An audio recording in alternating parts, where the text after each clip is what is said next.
pertama, apa itu gizi? Gizi adalah suatu proses organisme yang menggunakan makanan yang dikonsumsi secara normal melalui proses digesti, absorpsi dan transportasi, penyimpanan metabolisme, dan pengeluaran zat-zat yang tidak dibutuhkan oleh tubuh, dan fungsi normal dari organ-organ serta menghasilkan energi. Selanjutnya yaitu status gizi. Yang pertama, gizi kurang, kekurangan bahan-bahan nutrisi seperti protein, karbohidrat, lemak, vitamin yang dibutuhkan oleh tubuh. Yang kedua, gizi lebih, keadaan tubuh seseorang yang mengalami berat badan berlebih karena berlebihan jumlah asupan energi yang disimpan dalam bentuk cadangan berupa lemak. Penyebab kurang gizi. Yang pertama ada penyebab langsung. Penyebab langsung timbulnya masalah gizi yaitu makanan yang dikonsumsi anak dan penyakit infeksi anak. Yang kedua, penyebab tidak langsung yaitu ketahanan pangan di keluarga, pola pengasuhan anak, serta pelayanan kesehatan dan kesehatan lingkungan. Kemudian ada penyebab kelebihan gizi. Penyebab kelebihan gizi dibagi menjadi dua faktor, yaitu faktor endogen, terjadinya gangguan metabolisme tubuh, sedangkan faktor eksogen, kelebihan konsumsi dan kurangnya aktivitas fisik. Pengertian penyakit kronis. Penyakit kronis merupakan jenis penyakit degeneratif yang berkembang atau bertahan dalam jangka waktu yang sangat lama, yakni lebih dari 6 bulan. Orang yang menderita penyakit kronis cenderung memiliki kecemasan yang tinggi dan perasaan hopelessness karena berbagai macam pengobatan tidak dapat membantunya sembuh dari penyakit kronis. Selanjutnya ada surveillance gizi.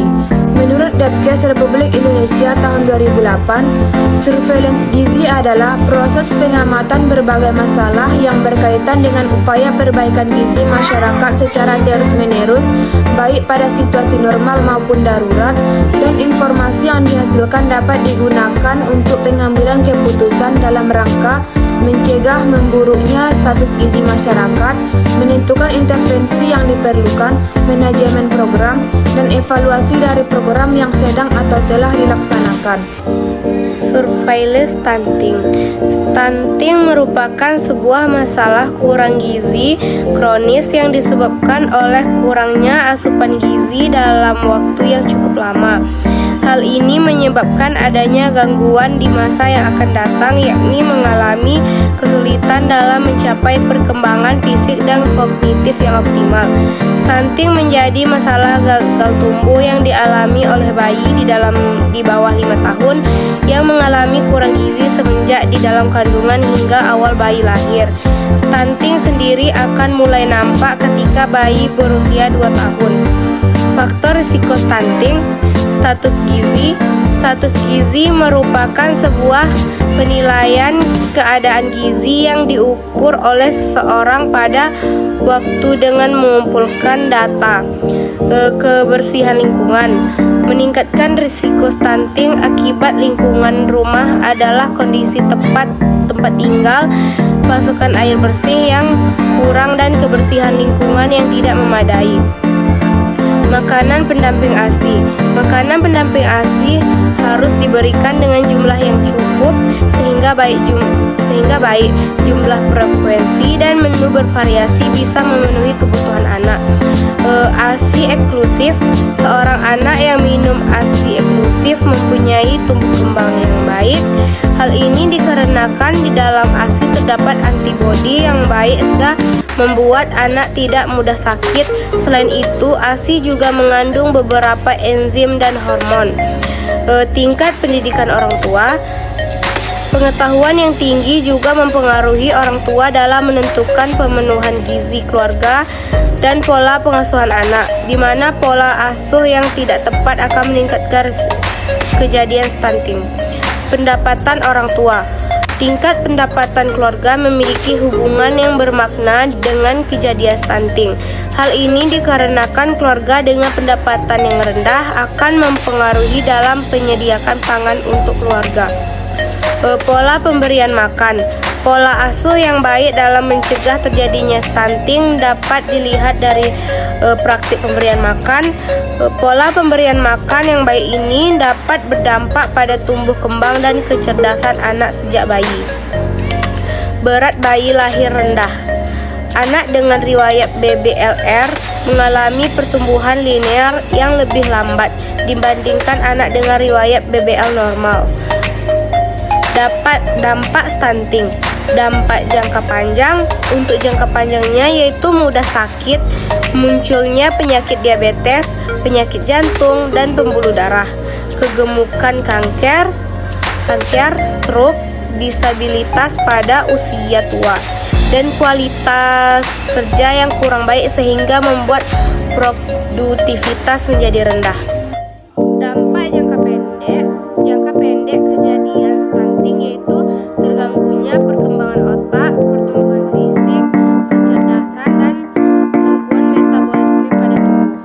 Surveillance obesitas.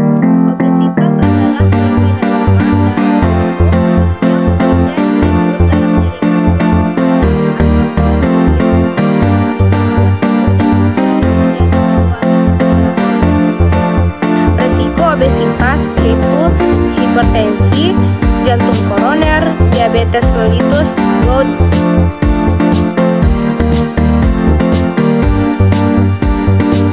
Faktor penyebab obesitas yang pertama perawatan, asupan makanan, aktivitas fisik, pengetahuan gizi, pengaturan makanan.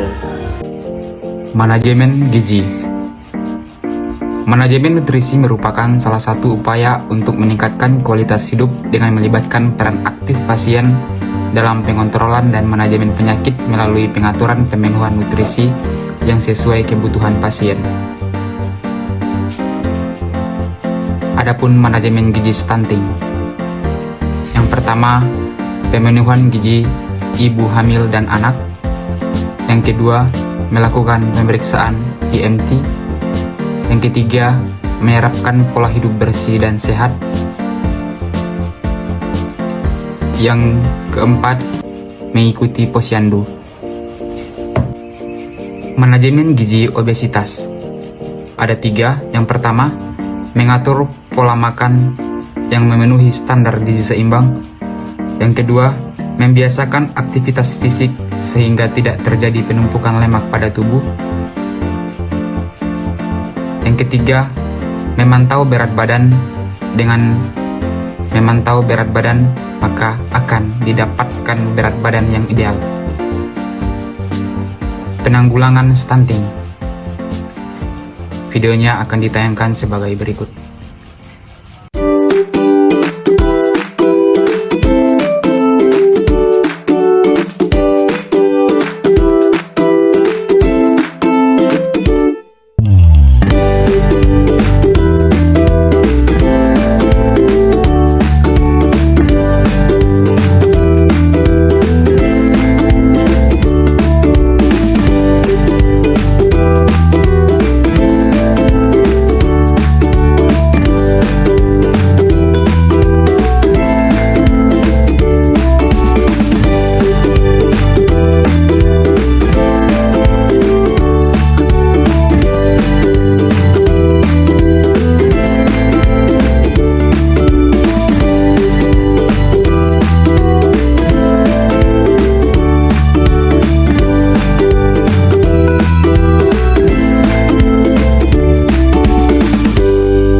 Penanggulangan obesitas. Yang pertama, pemberian edukasi mengenai tata cara diet sehat. Yang kedua, adanya kerjasama antar tenaga kesehatan dan masyarakat. Terima kasih.